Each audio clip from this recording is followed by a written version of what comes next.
What is your most terrifying "we need to leave now" rush of fear you felt? Part 2.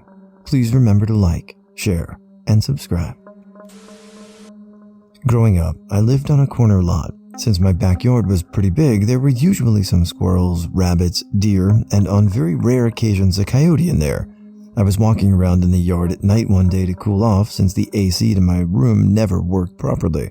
As I'm approaching the apple tree, I swear I saw something move about 30 feet away from me.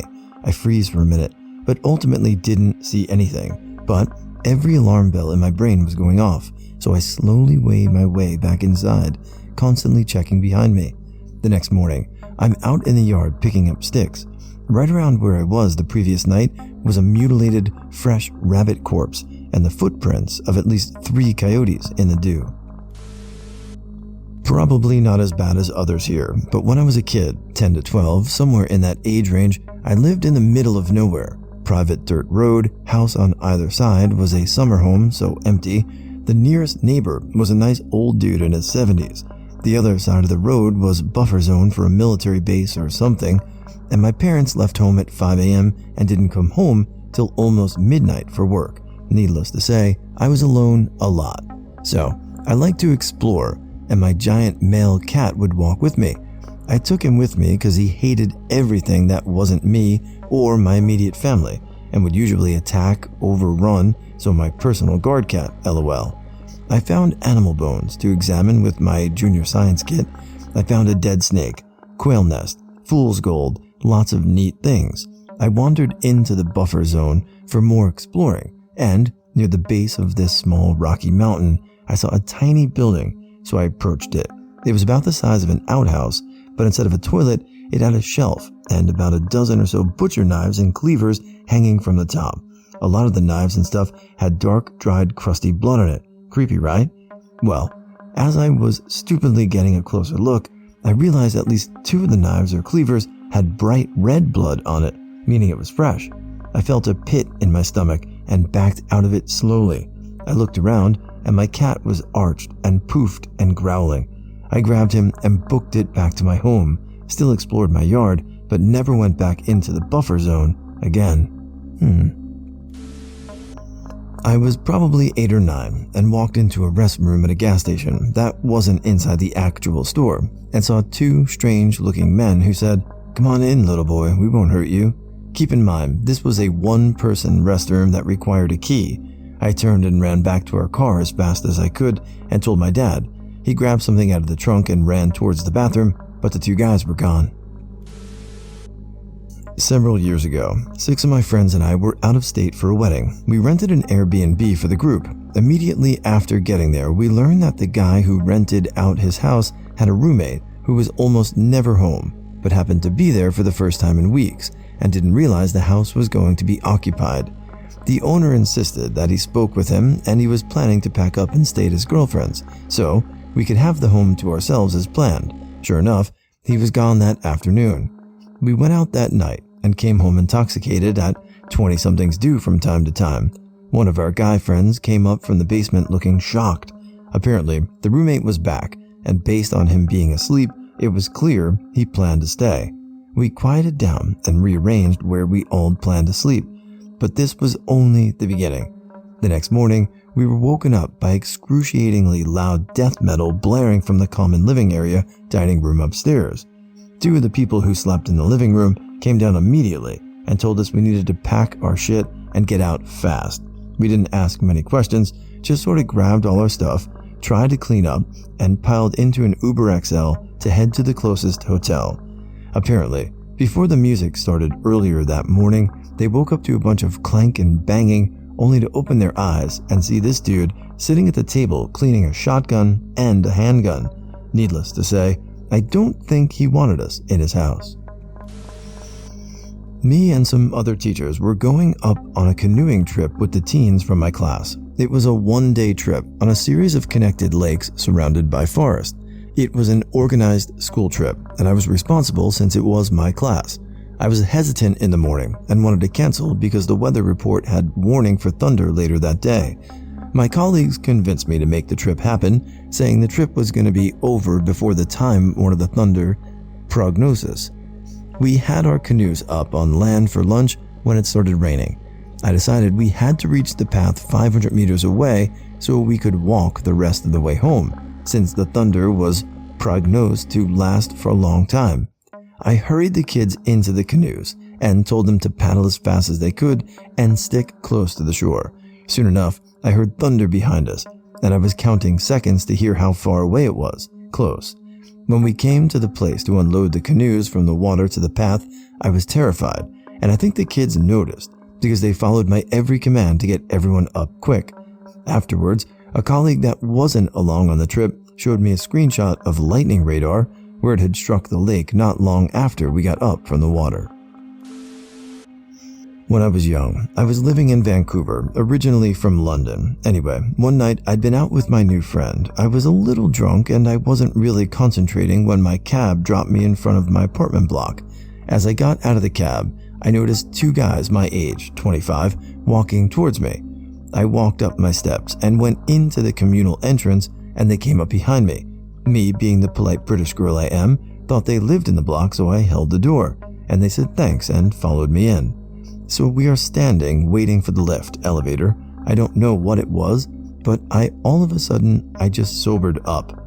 I suddenly just got a massive get the F out now surge of fear, and it dawned on me that they didn't live in the block, and if I got into the lift with them, I was probably going to die. So, just as it arrived, I spun, pushed past one of them, and ran for the stairs. Thankfully, they didn't follow, but I heard them run for the main door and go out of it. So I got really, really lucky.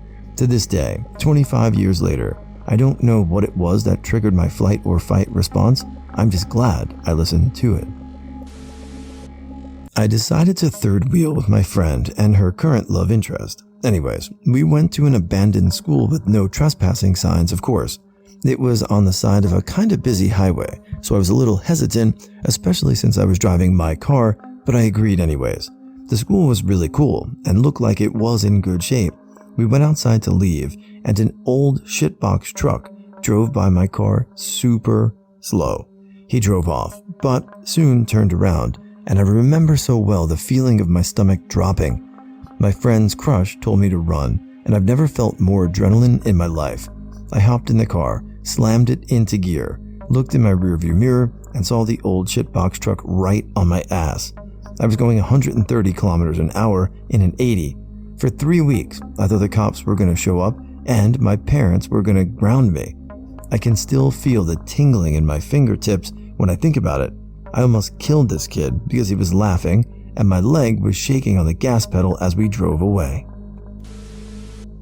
Not my story, but my uncle told me that when he used to work at a cafe in his early 20s, he was given a cup of coffee to give to a customer. On the mug it said, "Call 911. This was in the late 1980s, so he just couldn't whip out his phone and call 911. By the time he'd reached the payphone, the person, robber, had already fired shots. He dialed 911 and got the F out of there. Nobody was hurt, but it was interesting when he told me. One time, about 12 of us were traveling across the country together and were utilizing freecampsites.net and found a campground with amenities, lucky, in a holler in Tennessee. We get there around 9 p.m. and it is already dark and get past the front gate. People with the craziest accents we've ever heard, and they tell us to go pick a site and they'd come help us settle in. This mom and pop type couple were ice grilling us from the moment we rolled up, and we weren't feeling very welcomed, but oh well, it's just for the night. We drive around this lake loop for like 5 miles, and these people are obviously living here full time. There are maybe 50 campsites, and they are all packed full. Like their trailers are straight up grounded, and there are yard decorations all over. We decide we can't find any choice spots to accommodate all of us and pull over in this parking lot turnaround spot and try to figure out a game plan when we get rolled up on by 6 golf carts and a bunch of rednecks with baseball bats and crowbars. They approached us and said, "We figure it's about time y'all leave." 3 of the homies were drunk and shit almost escalated pretty badly, but we wrestled them in the car and hauled mother effing ass down that mountain and slept at the closest Walmart that night. Nope. The most effed up part about it, the campsite is no longer listed on the website and isn't saved in my pins or previous locations on my Google Maps. I pinned every campsite we've stayed at across the country over the past 6 years, and it is straight up gone. I think the F not Tennessee. Ha ha ha ha ha. I was packing some mules in the early summer in Alaska. All of a sudden, the one I was riding dropped his head to the trail and huffed like a hound dog, and then both my mules started to panic, backpedaling down the trail. If you know mules, you know they're pretty solid. I'm certain they saved us from riding up on a grizzly bear around the bend. When I was a kid, I lived next to this abandoned, creepy house. Our neighbor, who had lived on the street for decades, told us that she used to be close with the family that lived there. One night, she told us her doorbell rang at 2 a.m. It was the family's daughter, who, crying, said that they had to leave. That night, her family grabbed whatever they could, drove away, and never came back. Sometime after I heard this story, me and my friend were tossing around a football in the backyard. He throws a little too high, and the ball goes over the fence into the creepy house's backyard. I was closest, so I went to go grab it. I went around the fence and into the backyard to get the ball. I grab it, and as I'm walking away, I look up at the house. There was a woman in the upstairs window. I got the F out of there as fast as I possibly could. In hindsight, it was probably a squatter or some teens hanging out in there, but given the history of that house, it was terrifying in the moment. I went to a friend's barbecue. I was already dubious. I had met said friend in a teen mental health crisis hospital ward a couple of years before. We were roommates in the center for just under a year. She had a truly horrific backstory. This is relevant because her history meant she always constantly sought validation and affection, which often lead to trusting the wrong people. She constantly had untrustworthy, destructive, or even abusive people in her life, and therefore mine. At the time, I was still very underconfident in myself. I'd like to think I would react differently now. Anyway, this guy cornered me over the course of the party. From initial chatting to physical isolation, I told him I wasn't interested and tried to move away, but he became increasingly possessive and physically obstructing. It was also clear that there was something a bit off with him mentally. He began to touch me intimately and sexually while I was trying desperately to back him off. There was a good couple of hours where I was truly terrified. I didn't cry out. At the time, I felt that I didn't know anyone at the party, that nobody would have my back, and even that I may be overreacting. I was also 16 or so. Eventually, the isolating aspect of it was noticed by a fellow guest. She pulled me away and asked if I was okay. I said not really. She pushed the guy away. He punched her. At that point, the rest of the party became up in arms. A group of guys hoisted the offender, chucked him on the street, and slammed closed the door. Unfortunately, that was not the end. He began trying to break down the door. After a brief recess, he threw stuff through the windows. The police were called, but he kept trying. His rationale? He was entitled to me. The police drove him home. When I lived in Alabama with my shithole dad and stepmom, I would often walk up and down the road of our house was on because I had F all else to do.